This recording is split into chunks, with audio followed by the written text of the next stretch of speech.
Everyone, welcome to my channel sharing caring. मेरा नाम तनु है और आज मैं आप सबके साथ अपना लेबर और डिलीवरी का एक्सपीरियंस शेयर करने जा रही हूँ। ये एक्सपीरियंस मेरे लिए बहुत पॉजिटिव और बहुत मोटिवेटिंग रहा है। I think that is the reason why I want to share this experience with you all. बहुत सारी मदर्स होंगी, टू बी मदर्स होंगी जो मेरे इस वीडियो को देख रही होंगी। आई होप आप सब मेरे इस वीडियो से रिलेट कर पाएँ। तो चलिए स्टार्ट करते हैं मेरी स्टोरी से, मेरे एक्सपीरियंस से लेबर और डिलीवरी के। तो मेरी प्रेगनेंसी का हमें पता चला था दिसंबर 2018 में, and it was an unplanned pregnancy, but we had no second thoughts. I mean once we got to know about the pregnancy and we just wanted to go ahead with the pregnancy. तो जब हमें पता चला फिर हम अपने doctor के पास गए और डॉक्टर को कंसल्ट किया और आई थिंक इमिडिएटली हम लोग प्लान्स भी बनाने लगे कि जब हमारा बेबी आएगा तो हम क्या करेंगे और कैसे ये टाइम जल्दी से निकल जाए और बेबी हमारे हाथों में हो। तो I think her couple I think goes through the same situation, और हम दोनों, मैं और मेरे हस्बैंड भी ऐसा ही फील कर रहे थे इस टाइम पे। हमें भी लगता था कि जल्दी से बस ये टाइम निकल जाए और बेबी हमारे हाथों में हो। तो धीरे धीरे करके टाइम निकल भी गया और मेरी जो ड्यू डेट थी वो अगस्त 2019 की थी और हम लोग उस टाइम के पास भी पहुंच गए। तो मेरी प्रेगनेंसी में एक मेडिकल कॉम्प्लिकेशन थी जिसके बारे में मुझे हम लोगों को 7 मंथ में पता चला था। तो ये कॉम्प्लिकेशन एक्चुअली दिस वाज क्लस्टोसिस। तो इस कॉम्प्लिकेशन में प्रेगनेंसी को आप 40 वीक्स तक नहीं ले जा सकते हैं। बेबी को थोड़ा पहले ही डिलीवर कराना होता है, अदरवाइज ये बेबी और मदर दोनों के लिए रिस्की हो सकता है। तो मेरी डॉक्टर ने हमें बता दिया था, बट मैं हमेशा से चाहती थी कि मेरी नॉर्मल डिलीवरी हो। तो मैं थोड़ा वरीड हो गई थी सुन के कि पता नहीं अब हो पाएगा या नहीं हो पाएगा, क्योंकि डॉक्टर ने बोला था कि मेरी डॉक्टर सिर्फ अगस्त फर्स्ट वीक तक मैक्सिमम वेट करेंगी लेबर नेचुरली स्टार्ट होने का। अगर नहीं होता है तो वो मुझे एडमिट कर लेंगी। तो मुझे लगता था कि शायद मेरा सी सेक्शन हो। तो I was little worried about it, but 19 जुलाई, जब मतलब अगस्त में मेरी डिलीवरी थी, तो 19 जुलाई को मेरी डॉक्टर ने मुझे मेम्ब्रेन स्वीप दिया। सो इससे क्या होता है कि आपको मतलब it helps you to start labour naturally. तो ऐसा हो सकता है कि आपको उसी दिन लेबर स्टार्ट हो जाए या maybe within a week आपको नेचुरली लेबर स्टार्ट हो जाए। और मेरी डॉक्टर ने मुझे बोला था कि मैं फिर 1 वीक बाद आके डॉक्टर को मिलूँ। तो 1 वीक हो गया और मुझे कुछ नहीं हुआ। आई मीन लेबर स्टार्ट नहीं हुआ उस 1 वीक में। फिर 26 जुलाई को मैं दोबारा डॉक्टर के पास गई और मेरे हस्बैंड ने मेरी डॉक्टर को शिकायत की कि मैं एक्सरसाइजेस बिल्कुल नहीं कर रही हूँ। तो मैं एक्चुअली थोड़ा टायर्ड फील करती थी, तो उस पूरा वीक मैंने एक्सरसाइज नहीं की थी। बट मेरी डॉक्टर ने मुझे समझाया कि नहीं, मुझे एक्सरसाइज कंटिन्यू रखना चाहिए और अगर मैं एक्सरसाइज करूँगी तो मैं इस कमिंग वीक में लेबर में आ जाऊँगी। तो जिससे मुझे थोड़ा सा मैं इनकरेज हुई और जब मैं वापस आई तो मैंने उस दिन एक्सरसाइज की और 27 को भी फिर मैंने एक्सरसाइज की। और 28 को मुझे पूरा दिन मेरे लोअर बैक में पेन फील होता रहा। और मुझे लगा कि it is only because of the exercise. तो फिर 29 को भी मुझे जब मैं मॉर्निंग में उठी अराउंड 6 AM, तब भी पेन फील हो रहा था मेरे लोअर बैक में। बट ये जो मेरा पेन था आज, मतलब उस दिन वो पेन थोड़ा इंटरवल्स पे आ रहा था। तो मुझे लगा कि शायद एक्सरसाइज की वजह से ही है, and if I take rest I feel okay. तो मैं दोबारा सोने चली गई और मैं उठी फिर 8:30 पे, and that's when I told my husband that I have been feeling this pain in my lower back since morning and this is coming in intervals. तो फिर हमें लगा कि शायद ये कॉन्ट्रैक्शन है।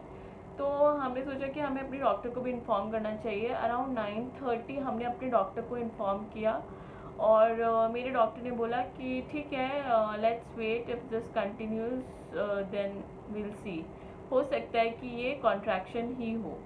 तो फिर हमने एक meanwhile we also downloaded this app to track contractions.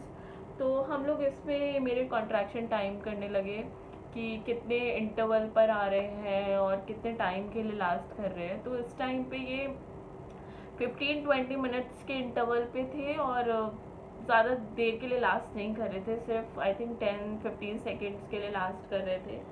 But we waited and the pain मुझे कंटिन्यूसली होता रहा। फिर मैंने अपने डॉक्टर को 12 o'clock फिर से इन्फॉर्म किया कि पेन इज़ स्टिल देयर, और अब मेरा जो पेन था उसका जो इंटरवल था वो थोड़ा क्लोज आ गया था। I mean I was getting this pain I think 6-7 minutes के गैप पे मुझे पेन हो रहा था, और अब ये लास्ट भी कर रहा था फॉर अराउंड 30 सेकेंड्स 35 सेकेंड्स। तो मैंने अपने डॉक्टर को टेक्स्ट करके बताया कि अब पेन हो रहा है and this is like mild period cramp, but मतलब बेरेबल है, but it is kind of bothering me. मतलब थोड़ा मुझे लग रहा था कि थोड़ा सा मॉर्निंग में जिस लेवल का पेन था उससे थोड़ा ज़्यादा हो गया था पेन। फिर मेरी डॉक्टर ने बोला ओके अभी हम 2-3 आवर्स और मॉनिटर करते हैं and if this continues then we might have to admit you. But अभी तक मैं बिल्कुल श्योर नहीं थी कि कॉन्ट्रैक्शन ही है और शायद फॉल्स लेबर है। फिर हम लोग मॉनिटर कर ही रहे थे। फिर मैंने नॉर्मली अपना लंच भी किया और हमारे घर में काफ़ी हंसी मजाक भी चल रहा था। मैं अपनी मदर इन लॉ को पूछ रही थी कि ये लेबर ही होगा कि कुछ और होगा। इनफैक्ट मेरे हस्बैंड मेरी मदर इन लॉ से बोल रहे थे कि मम्मी आप बताइए what kind of pain it is. तो मेरी मदर इन लॉ बोल रही थी कि जब एक्चुअल लेबर होगा तो हंसी चेहरे से बिल्कुल चली जाएगी, बट अभी ऐसा नहीं था। I was very normal, pain था बट मतलब मुझे कोई ऐसी प्रॉब्लम नहीं हो रही थी पेन से। फिर मैंने अराउंड आई थिंक 3 और 3:30 फिर अपने डॉक्टर को इन्फॉर्म किया कि पेन अभी भी है और अब ये मतलब अभी भी 5-6 मिनट पे आ रहा है एंड अब ज़्यादा देर के लिए लास्ट कर रहा है, 43-46 सेकेंड्स के लिए लास्ट कर रहा है। तब मेरी डॉक्टर ने बोला कि ठीक है आप हॉस्पिटल आ जाओ and will check you there और एडमिट कर लेंगे if this is actually a labour. तो फिर मैंने अपना हॉस्पिटल बैग पैक करना स्टार्ट कर दिया और अपने हस्बैंड को बोला कि हॉस्पिटल चलते हैं। डॉक्टर ने बोला है कि देयर शील चेक मी एंड इस टाइम पे मैंने अभी मतलब इन लॉज को बोल दिया था टू स्टे बैक बिकॉज अभी तक हम लोग श्योर नहीं थे कि ये लेबर ही है कि शायद सिर्फ फॉल्स लेबर है। तो हमने उनको बोला कि यू स्टे बैक, हम पहले जाते हैं और अगर वो लोग मुझे एडमिट करेंगे तो हम आप लोगों को कॉल कर देंगे और आप लोग आ जाइएगा। तो हम लोग around I think 5:30 we left for the hospital और हम हॉस्पिटल पहुँचे। Immediately they asked me for my medical papers. My husband was taking care of all this और वो लोग मुझे एक रूम में ले गए जहाँ उन्होंने मुझे चेक करा और कुछ इंस्ट्रूमेंट और मतलब कुछ डिवाइस होता है जिससे बेबी का हार्ट बीट चेक करते हैं और चेक करते हैं कि लेबर है कि नहीं। तो वो इंस्ट्रूमेंट अटैच कर दिए मेरी बॉडी से और उन्होंने चेक किया कि मैं कितना डायलेट हो चुकी हूँ। तो नर्स ने जब चेक किया फिर मेरे डॉक्टर को कॉल किया कि मैं 2 सेंटीमीटर्स डायलेट हो गई हूँ और लेबर में हूँ, और फिर उन्होंने मुझे एडमिट कर लिया और मेरी डॉक्टर ने उन्हें बोला कि मुझे अनीमा दे दें और कैनुला अटैच कर दें। तो कैनुला बेसिकली जिससे सब फ्लूइड जाता है बॉडी में, मेडिसिन जाती है, तो वो सब अटैच कर दिया उन्होंने। और after few minutes of giving an enema, I think after 15 minutes they asked me to go to the washroom and pass motion. तो basically enema is to clear your bowel. तो जब अब मैं उन्होंने एडमिट कर लिया था और मेरा जो पेन था वो थोड़ा इंटेंस हो रहा था क्योंकि आई थिंक वो मुझे आर्टिफिशियली पेन इंड्यूस कर रहे थे ताकि थोड़ा इंटेंस हो मेरा पेन। तो धीरे धीरे मेरा पेन अब इंटेंस हो रहा था।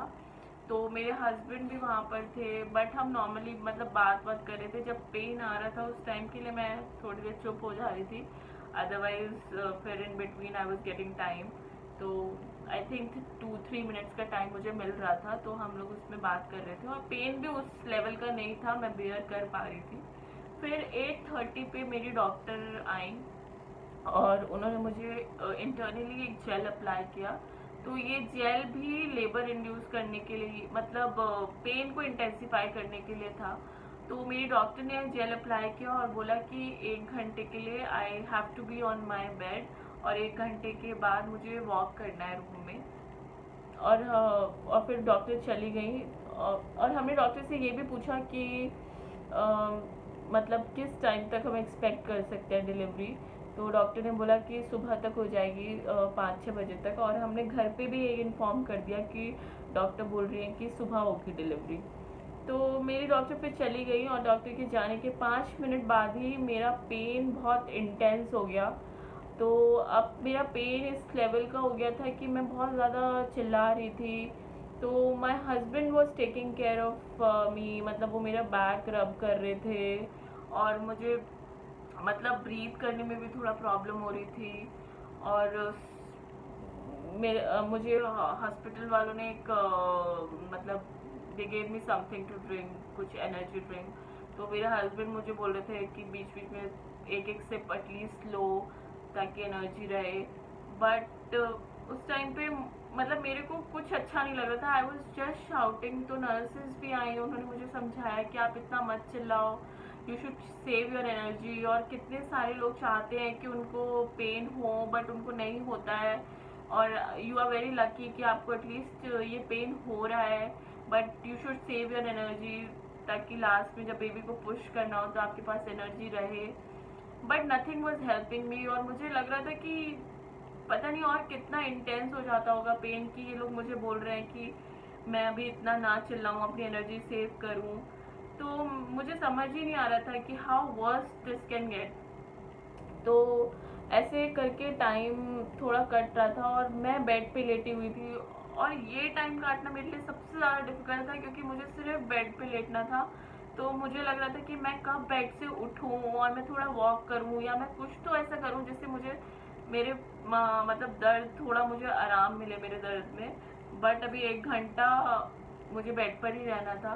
तो मैं बार बार अपने हस्बैंड को पूछ रही थी कि क्या टाइम हुआ है, क्या टाइम हुआ है। और जैसे ही 9:30 हुआ मैं एकदम बेड से उठी और फिर मैंने जो बेड होता है उसको भी पकड़ लिया और मैं बेंड हो गई। But nothing was helping me. वहाँ पे आया भी होती है हॉस्पिटल्स में, तो वो मेरा बैक रब कर रही थी।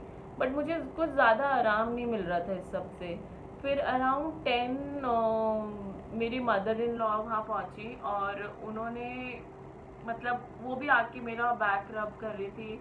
I think it was her who supported me, she was by my side that time. मुझे लगता है अगर मैं नॉर्मल डिलीवरी कर पाई हूँ, आई थिंक उनको क्रेडिट जाता है। बिकॉज एक टाइम था when I just wanted to give up, मैंने बोल दिया था कि मुझे नहीं करवानी है normal delivery, I just want to go for C section. But it was her जिन्होंने मुझे बोला कि नहीं, इस दर्द को थोड़ा बर्दाश्त करो और तुम कर लोगी।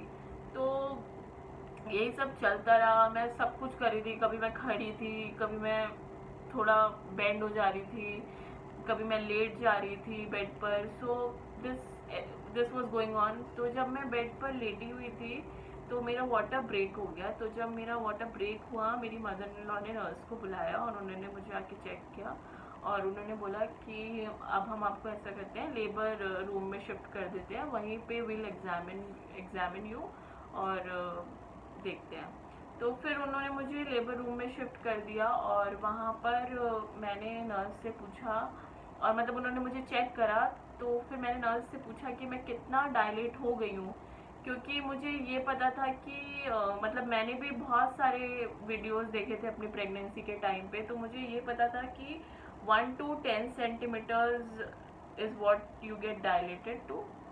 तो और उसमें 7 to 10 का जो टाइम होता है, it is the time of active labour, और 10 सेंटीमीटर पे you start pushing the baby. तो मैंने नर्स से पूछा कि मैं कितने डायलेट हो गई हूँ। तो आई डोंट नो नर्स ने सुना कि नहीं सुना, बट उन्होंने मुझे कुछ रिस्पॉन्स नहीं दिया।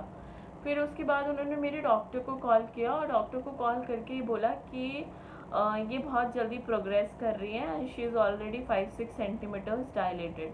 तो जब मैंने ये सुना कि मैं ऑलरेडी 5-6 सेंटीमीटर्स डायलेट हो चुकी हूँ, तो मुझे आई डोंट नो कहाँ से बहुत मोटिवेशन मिला।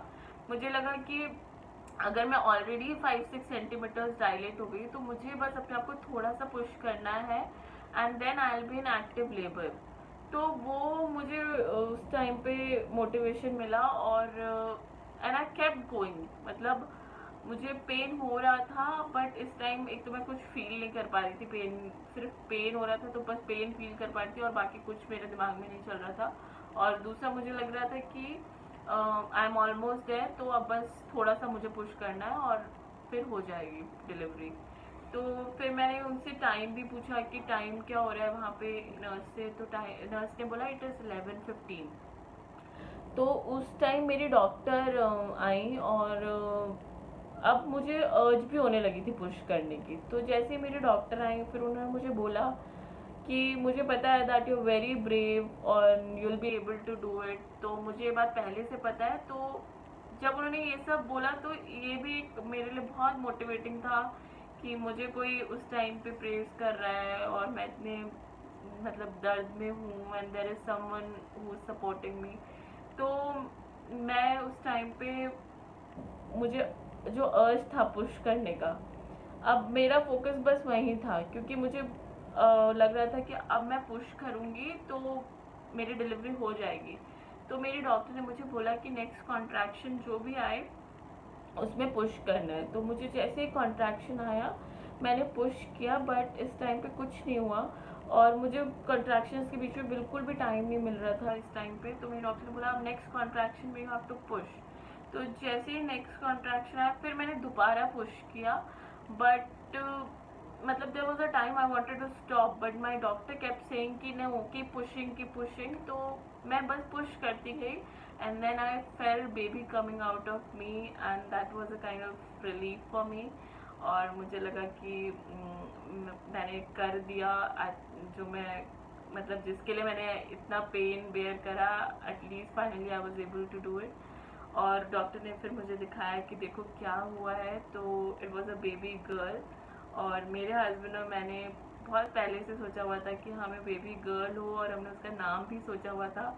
तो मेरे उस वक्त सब दिमाग में वो सब चलने लगा और फिर डॉक्टर ने मेरा प्लेसेंटा डिलीवर करवाया और फिर डॉक्टर ने मुझे स्टिचेस लगाए। तो जस्ट आफ्टर डिलीवरी बॉडी मेरी बहुत वियर्ड रिएक्ट करने लगी थी, मैं मतलब बहुत शिवर करने लगी थी। तो मैंने सब फैंस और एसी बंद करवा दिया था और मेरी डॉक्टर ने मुझे गर्मी में ही बैठ के स्टिचेस लगाए और after half an hour of delivery मुझे रिकवरी रूम में शिफ्ट कर दिया गया। And it was then when I saw my husband for the first time. और ये टाइम मेरे लिए बहुत इमोशनल हो गया था बिकॉज हम लोग इस टाइम के लिए बहुत सारे प्लान्स बना रहे थे इतने टाइम से और फाइनली वो टाइम आ गया था। We were actually living that moment. तो बस मेरे हस्बैंड ने मुझे आके उस टाइम पे हग कर लिया और हम दोनों बहुत इमोशनल हो गए। तो ये थी मेरी स्टोरी लेबर और डिलीवरी की। आई होप आप सबको पसंद आई है और मैं आप सबसे बस यही बोलना चाहती हूँ कि इस टाइम पे आप सिर्फ और सिर्फ अपने डॉक्टर की बात सुनिए क्योंकि वो आपका बेस्ट गाइड है। आपकी बॉडी इस टाइम पे बहुत अलग बिहेव करती है और आपको उनसे आपकी बॉडी को डॉक्टर से बेटर कोई नहीं समझ सकता है। और आप भी अगर आप कुछ भी नया ट्राई करते हैं तो प्लीज़ अपने डॉक्टर से एक बार ज़रूर कंसल्ट करें क्योंकि आप जो भी करेंगे वो सिर्फ आपको ही नहीं आपके बेबी को भी इफ़ेक्ट करेगा। इसलिए डॉक्टर से डिस्कस करना बहुत ज़रूरी है। और मैं ये भी बोलना चाहूँगी कि इससे कोई फ़र्क नहीं पड़ता कि आपकी नॉर्मल डिलीवरी है कि सिजेरियन डिलीवरी है। बस आपको इस टाइम को बहुत इन्जॉय करना चाहिए और बहुत पॉजिटिव रहना चाहिए। और मैंने भी अपनी पूरी जर्नी पूरी प्रेगनेंसी में मैं बहुत पॉजिटिव रही हूँ, मैंने बहुत इन्जॉय किया है। So that was my story of labour and delivery. I hope you all liked it. अगर आपको पसंद आई है प्लीज़ लाइक करिएगा और मेरे चैनल को सब्सक्राइब करिएगा और बेल आइकन प्रेस करना मत भूलिएगा जिससे आपको नोटिफिकेशन मिलते रहेगा मेरे नए वीडियोस का। और मुझे प्लीज़ कमेंट करके भी बताइएगा कि आपको कैसा लगा मेरा video and I will see you in my next video. Till then bye bye, take care.